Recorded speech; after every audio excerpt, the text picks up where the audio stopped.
তোমারে বিয়ে করে কি অন্যায় করছি আমি? কেন এত অশান্তি করো? এখন কান্দো কেন? আমার বাপ মারে কান্দানোর সময় মনে ছিল না তোমার? এইগুলো কি বলো তুমি? আমি আবার তোমার বাবা মারে কবে কান্দাইলাম? যখন বিয়ে করে নিয়ে আসছিল তখন আমার বাবা মা কাঁদছিল, মনে নাই? কিরে, তুই না ট্রাফিকের কাজ করতে গেছিলি? হ্যাঁ গেছিলাম। একটা আঙ্কেল আমার রেজাল্টের কথা জিজ্ঞেস করছে, পরে আমি বাসায় চলে আসছি। চিঠি লিখছো তুমি আমার জায়গায় আপুর নাম। এইগুলো কি বলো? আপন নাম কেন লাগবো? ভালো করে দেখো। আরে তাই তো। ওরে কুত্তা, তুই আমার মার নাম লিখছিস? তাইলে মনে হয় টুম্পার জায়গায় রুম্পা হয়ে গেছে। তো হইল না বন্ধু, হইল রে বদনাম। ভাই, আপনি নাকি অনেক মেয়েদের সাথে প্রেম করেন, কথা কি সত্যি? Just shut up, you know I have a good boy. Arun ভাই, আপনি ইংলিশে এত দুর্বল কেন? আপনি কি ছোটবেলায় ইংলিশ শেখেন নাই? না ভাবি, শুধু ইংলিশ মুভি দেখছি, তাও সাউন্ড অফ করে। তার জন্য ইংলিশও দুর্বল, আমিও দুর্বল। হ্যালো, আপনার সাথে জরুরি কিছু কথা আছে। দেখেন, যা বলার বিয়ের আগেই বলেন, বিয়ের পরে অশান্তি চাই না। দেখেন, কোনোদিন প্রেম করতে পারি নাই, তাই ভাবছি বিয়ে করে বউর সাথে প্রেম করব। বিয়ের পরে বাজে কথা একদম শুনতে পারবো না। আমি কিন্তু ছোটবেলায় অনেক সাইকেল চালাইছি। Bye bye, tata, goodbye, গয়া। ভাই, সকাল থেকে বিকাল হয়ে গেল, আপনার মেস্তুরি তো এখন পর্যন্ত আসলো না। এক মিনিট ভাবি, আপনি লাইনে থাকেন। ভাই রোমিও, টুম্পা ভাবির কলিং বেল সারতে যাইতে বলছিলাম, যাস নাই কেন? ভাই গেছিলাম, 1 ঘন্টা ধরে কলিং বেল চাপছি, কেউ দরজা খোলে নাই।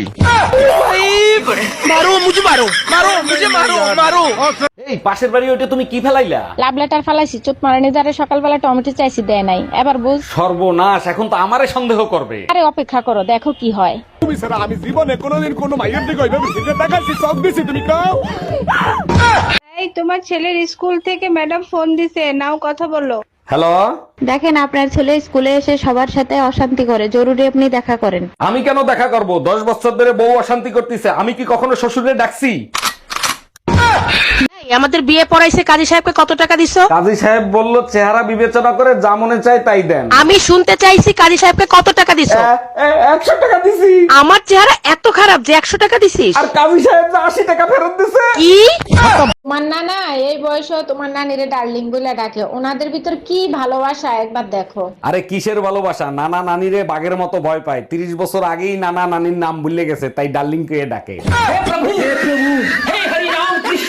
ডাক্তার, দেখেন তো ওর কি হয়েছে, রাত্রেবেলা ঘুমের ঘরে আমার নাম ধরে ডাকে। এটা তো খুব ভালো কথা, আপনার নাম ধরে ডাকে, তা সমস্যা কি? ডাক্তার, সমস্যা হলো কালকে ওর বউ বাপের বাড়ি থেকে চলে আসবে। 1 মিনিট, তা আপনি কে? আমি পাশের বাড়ির ভাবি। ঈদে বাসে যাওয়া আর যুদ্ধে যাওয়া সমান কথা। ঠিকই বলছো, প্রচুর ভিড়, দাঁড়াবার জায়গা থাকে না। তার ভিতর তোমার ছেলে যে কাজ করছে, সব কষ্টই দূর হয়ে গেছে। তাই নাকি? কি করছে? আর একটা মেয়েরে বসতে দিছে, ও নিজে উঠে। এই ছেলে না তোমার কোলে বসছিল? অরুণ ভাই, গরমের দিনকাল কেমন কাটতিছে? ভাবি তো দেখি আপনারে ভীষণ ভালোবাসে। আপনার ভাবির এত ভালোবাসা আমি সহ্য করতে পারতেছি না। এই গরমেও আমারে গরম পানি করে দেয় গোসল করার জন্য। এই কই তুমি, তাড়াতাড়ি আসো, তোমার গরম পানি ঠান্ডা হয়ে গেল তো। हम इसका पति है, हमको सिर्फ फांसी का सजा चाहिए। সবার জীবনে প্রেম আসুক, বিয়ে আসুক, আর আমার জীবনে শুধু টাকা আসুক, কারণ আমার বিয়ে আর প্রেম দুটোই হয়ে গেছে।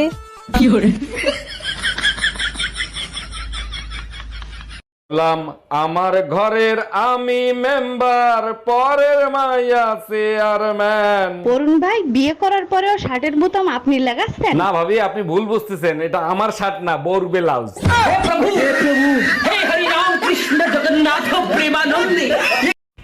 শান্তিতে একটু হাঁটতে পারি না, চলতে পারি না, উঠতে পারি না, বইতে পারি না, শুইতে পারি না, কিচ্ছু করতে পারি না।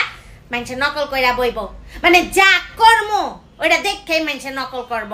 এই যে আজকে এত সুন্দর করে সাজছি, স্টাইল করছি, ফ্যাশন করছি, সুন্দর একটা জামা পরছি না, এটা দেখবো আর মানুষের নকল কইরা বইব। এত নকল করতে পারে মানুষের। এই, তোদের কি নিজের কোনো রুচি নাই, নিজেদের কোনো বুদ্ধি নাই? হ্যাঁ, নিজেদের চয়েস নাই? হ্যাঁ, আমারে দেখা তখন নকল করতে হইব কেন? আমি যা কর্ম এরা নকল করব কেন? হ্যাঁ।